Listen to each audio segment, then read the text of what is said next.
If I had a daughter and I did not talk to her for years, or if we didn't have a relationship, that would hurt me so bad.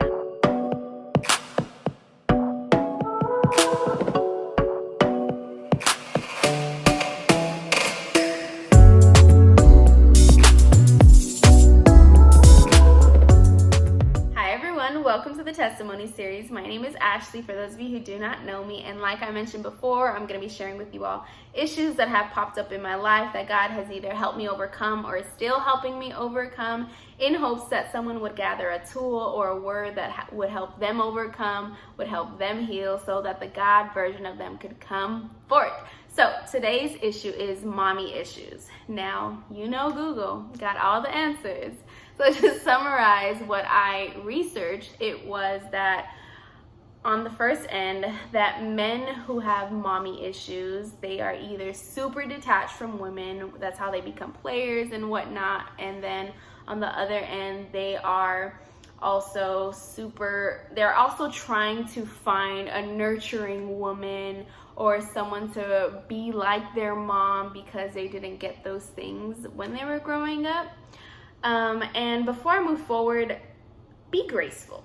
Be graceful to people, because we all have gone through issues, and that same grace that you want shown to yourself, please show it to other people. There have been so many times where I've heard women say, well, he got mommy issues, and so he needs to figure that out. I ain't his mom. I ain't gonna do this. I ain't gonna do that. And please be grateful. If you love someone, come with the solution. Come in kindness. Come in grace to help them overcome, to help them grow. There have been so many people that I have talked to that have dealt with this, and it hurts my heart. And I know that I have done it as well because of the environments that I've been exposed to. But man, please be graceful. Be graceful to the people that you love. Be graceful to the people that you want to be partnered with. I'm just gonna leave it there.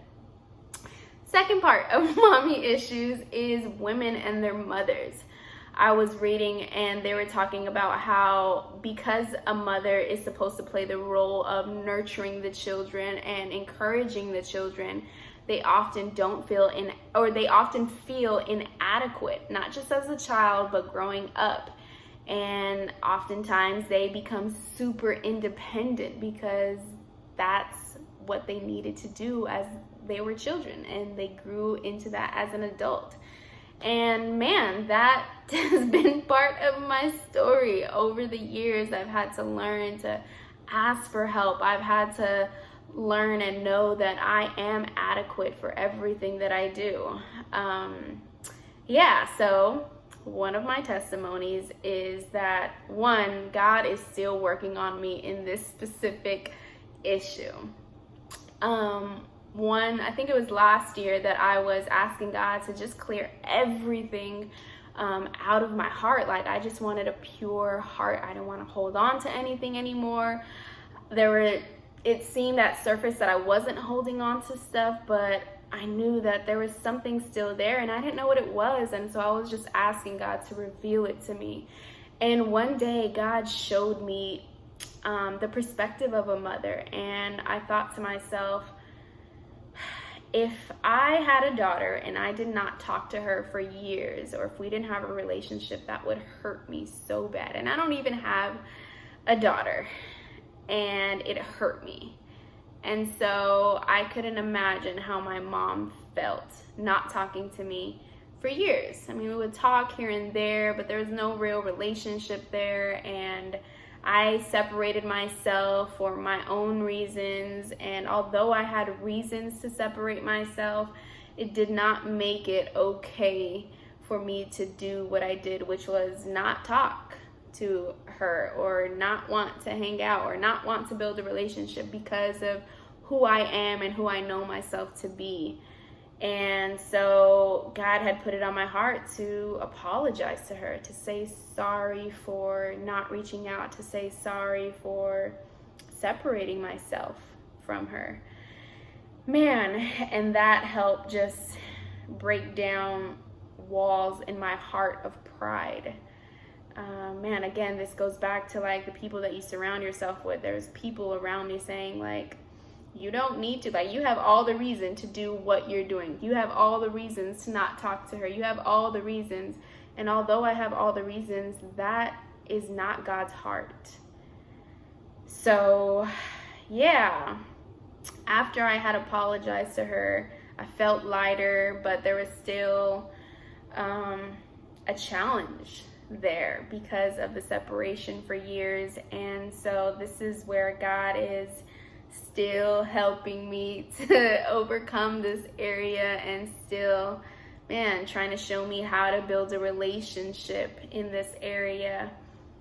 Yeah, that's authentic and filled with God's presence in it. So, yeah, I really hope that if any of you out there have any mommy issues or detachments from their moms, I would say to make it right. Make it right. Forgive and give that same grace that you would want to be given to you. Oftentimes I thought, like, man, if I was that age and doing this and going through this, like, yeah, it would be challenging. If I didn't have any exposures, yeah, this would actually happen. If this is all that I was exposed to, like, yeah, that seems right. And all I can think is that they've done the best they could. They did the best they could with what they had. They did the best they could with what they had. And that's the challenging thing growing up, is that sometimes parents are not exposed to the things that they need to be exposed to be successful parents, to be loving parents. Like, sometimes they've gone through that similar thing and just didn't know how to change or shift it, or didn't have the support to change or shift it, or, man, were fearful or felt inadequate themselves. And we have to remember that we're all human. We're all trying to make it work. We're all trying to figure it out. Like, when you become a parent, it's not like you've ever done it before. It's your first time. So you're learning along the way. It's your first time when you have one child. It's your first time when you have two children. So, yeah, man, just be graceful, be forgiving. That's my hope. Just release and let go and let God transform your heart. One thing that I've learned is that you cannot shift and change when unforgiveness comes out. What flows out of your heart flows out of your heart. You can't compartmentalize those things. I knew that because I had unforgiveness with my mom, that unforgiveness showed up in other relationships when these people weren't even trying to hurt me. They were trying to love me, and I was still hurt from other areas, and it made me end up hurting them. That's how people always say, hurt people hurt people. And so, yeah, choosing to fix that hurt in your heart so that you can love the partner that comes, so that you can love your children to the maximum capacity when they come, so that you can be all that God has called and created you to be. Whew. Yeah. I love you guys. I hope that this blessed you all, and remember that you can do all things.